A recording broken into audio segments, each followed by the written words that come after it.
Agents are really important to your journey as a screenwriter. They can literally define your trajectory. However, you need to understand exactly what agents are and make a decision as to whether you need one or not, depending on the choices that you're making as a screenwriter.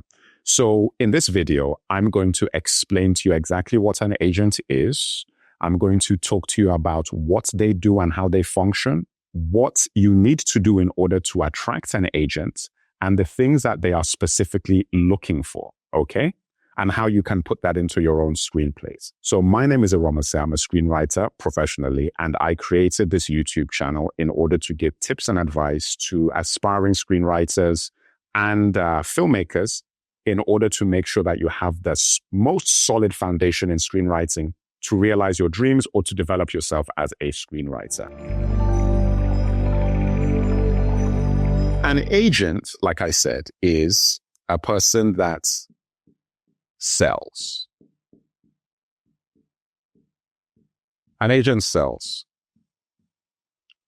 And an agent gets from the screenwriter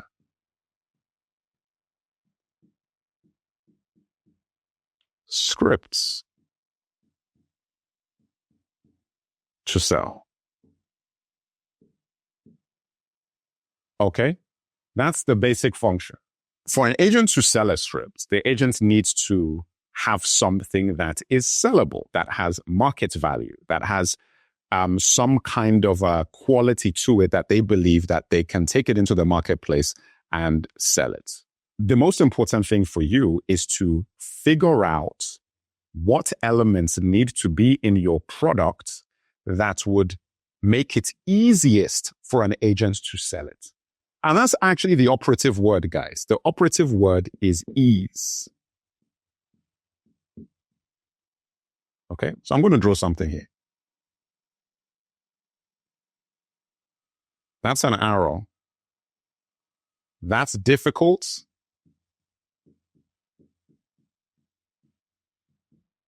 Easy. The further down this line you are, the less likely it is that an agent is going to be interested in your material in terms of sellability. The further on this side of the line you are, the more likely it is that you're going to get an agent. An agent doesn't want to do the work. Like the less work they have to do, the more likely they're going to want to work with you. They want to be in a position whereby I can just put this script in front of the buyers that I have and they're going to bite my hand off. And better yet, there's going to be multiple buyers interested in it so I can have a bidding war and actually increase the price of the product that I'm selling. Hey guys, sorry to interrupt the video. I'm sure you're learning a lot, or at least I hope you are. I wanted to give you a quick heads up that I have a free newsletter with tips and advice on screenwriting linked in the description of this video. So make sure that you click on that link, sign up to the newsletter, check your emails, make sure that you click the blue button in the confirmation email to make sure that it goes directly into your inbox, and also add the email to your saved trusted contacts to make sure you do not miss a post, okay? And I send a post once every week, once every couple of weeks, but it's also got great insight for you on screenwriting. All right, guys, back to the video. Another factor of it is that if they feel you as a screenwriter produce work that is eminently sellable, they feel like, oh, if you could do this, you can do 2 of these, you can do 4 of these, you can do 10 of these. We will continually be able to generate material that we can sell. And the more you sell, the more your reputation goes up. And when your reputation goes up, the easier it is to sell more work. So even if it was difficult before, you start going back down on this line and it gets easier and easier to sell things. That is basically the concept and psychology. And I said, look, it's always about human psychology. You're always really thinking about the way people think. And that is really the impression you want to give to a representative, whether it's an agent, manager, whoever it is that's representing you, is a feeling that it is not going to be difficult for them to market and sell your material. That is the impression you're trying to give. And the way you do that is by paying very close attention to a few very basic things. Audience. Actually, you know what? Let me put avatar because that actually comes before audience. So it's really this which I've spoken about before, to audience,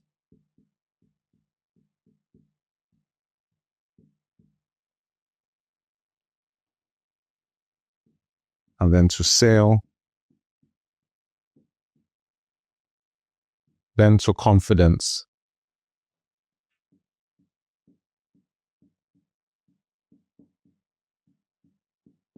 So basically the idea of this is that when I talk about avatar, which I've spoken about in my longer videos as well, is that, look, an avatar is basically the archetype of the perfect audience for your screenplay, for your movie. So you think about what is the perfect person that would like this? What's the age range, the race, the gender, if it's both genders, if it's any race, whatever it is, you think about this type of person is the perfect audience for my work. Now, the avatar actually leads to the audience. So when you create that avatar, you then develop an audience out of that. So you're like, okay, it's going to be men of this group. That's the perfect person. You put them into that audience. Then you think, are there any other avatars that would like this? Oh, I think women in this demographic would also like it. And you put that into your audience. Then slowly and gradually, you build an audience template of these are the people, the perfect avatars of people that would like this screenplay or this story or this movie. Now, the thing about it is that the wider your audience, the more sellable your project is going to be. So essentially, the more perfect avatars are within your audience pool, the more likely it is that you're going to be able to sell your material. That's just a basic mathematical equation. Maybe I should come up with a mathematical equation to make it easier for you to visualize. But that's really what it is. You need to do this in your planning phase. As you're planning and you've got your ideas, you're vetting your ideas, you're looking. The ideas that should survive, the ones that should really make it through your circle of death that you should actually use are the ones that fulfill this the best. The ones that actually have the widest scope. Because the more narrow your audience is, the fewer avatars that there are, or maybe in some cases you have no avatars. The avatar is like nothing. You've not even really thought about that. It becomes very, very difficult to sell because the agents, when we look at it, because you're taking this to your agent, like that's the idea. Because every sale you make builds confidence in your audience and the agent and everybody else around, which makes it easier to go through this process over and over again with every script that you write. The thing is, the screenplay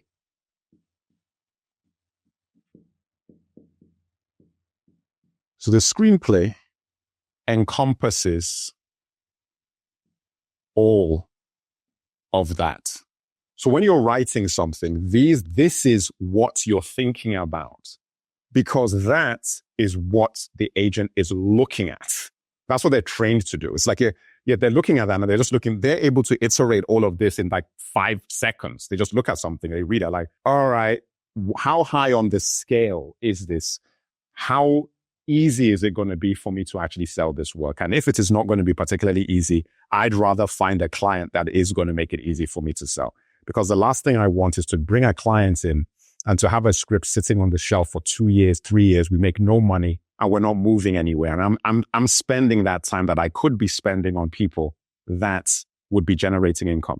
Because do not make the mistake of thinking of agents or representatives as anything other than salespeople. They're not artists. They're not painters. They're not creatives. Very rarely are they creatives. Maybe back in the day they used to be. Nowadays, they're not creative. So that don't approach it that way. You've got to really look at it as they're salespeople. They're trying to sell things. You need to put things on the table that are going to make it easy for them to sell things. If you're not able to do that, maybe you don't want an agent. Maybe you don't need an agent, which is the reason why I said that at the beginning of the video, that maybe you don't want one. That's fine, because there are other avenues you can take to do things. I've done that as well, where I've sold things without an agent, without any representation. But that's very difficult when you're starting. Very difficult, almost impossible, like really difficult. When you've done work before and you've sold before, it is actually easier to make that happen. Regardless, once you've done this and you're thinking, okay, that is what an agent is looking for. How do I put myself in the best position to put that on the table for them? How do I make my script or put my script in a position where it is more likely for that to happen? And this is really all about vetting your idea,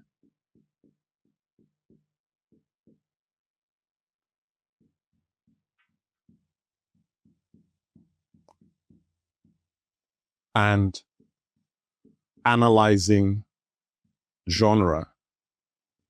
And if you're able to do those things and through that, connect that to the avatar that you have and say, okay, look, I'm looking at the different genres of things. These are the genres I like. These are what I'm comfortable in. Like I personally am most comfortable with thrillers and action and fantasy and science fiction. But I then am aware that sci-fi is not particularly marketable. So I don't do as many of those. But you just know what you're comfortable in. And then you start vetting the ideas you have within those genres and then building an avatar of that. And then you get to a position where you can actually sell the work that you have.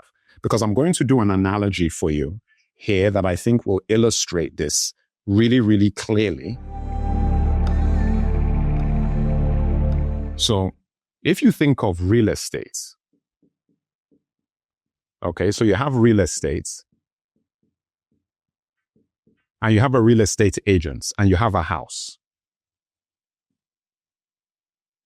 Okay.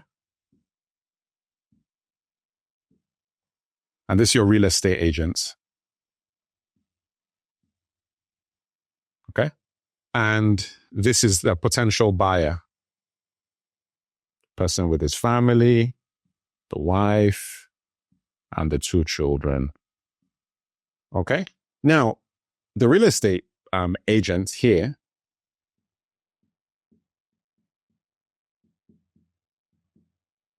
talks to the owner of the house, and this is you,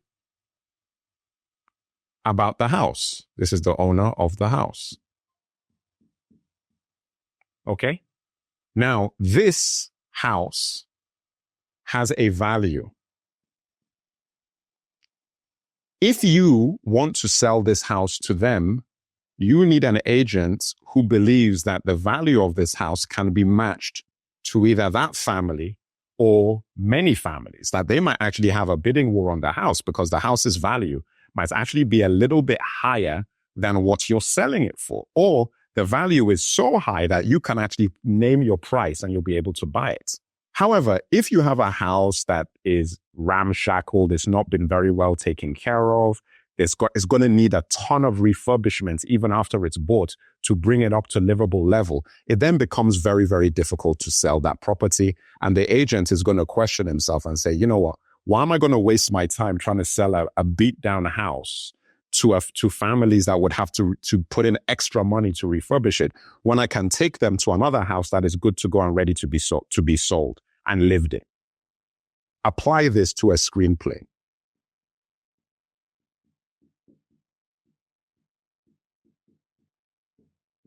That is exactly the way you need to think of your script and an agent that you're trying to get to sign you. Like, as a screenwriter, you've got a bunch of houses, and those are your screenplays, your spec scripts. Those houses, those screenplays need to be obviously valuable enough that the agent can look at those houses, those screenplays, those spec scripts and say, oh my goodness, I've got families all over the place that would want to buy these. And if you've got those properties, I can imagine what you're going to build in the future with my sort of guidance. And I can tell you that, you know what? People are looking for houses with swimming pools now. You know, do you think you can put something like that together? Oh, I have plans for those. I already had plans for do things with swimming pools. And those sorts of things and conversations start happening with strategizing. And before you know it, you've sold an entire community. You're selling mansions. You're selling hotels. You're selling amusement parks. You're selling a whole bunch of things. You're selling skyscrapers. That is the way you've got to think about this. So I think this analogy is the best way of thinking about your relationship with an agent and how to attract one. You need to put the best real estate on the table that is obviously viable, obviously sellable. And the reason why that would be sellable is that it contains all the things that I've talked about in this video and in other videos. Please watch those playlists. If you go to the playlist, it gives you all the information of how to create houses, screenplays that are viable and valuable enough to agents that they would want to buy it.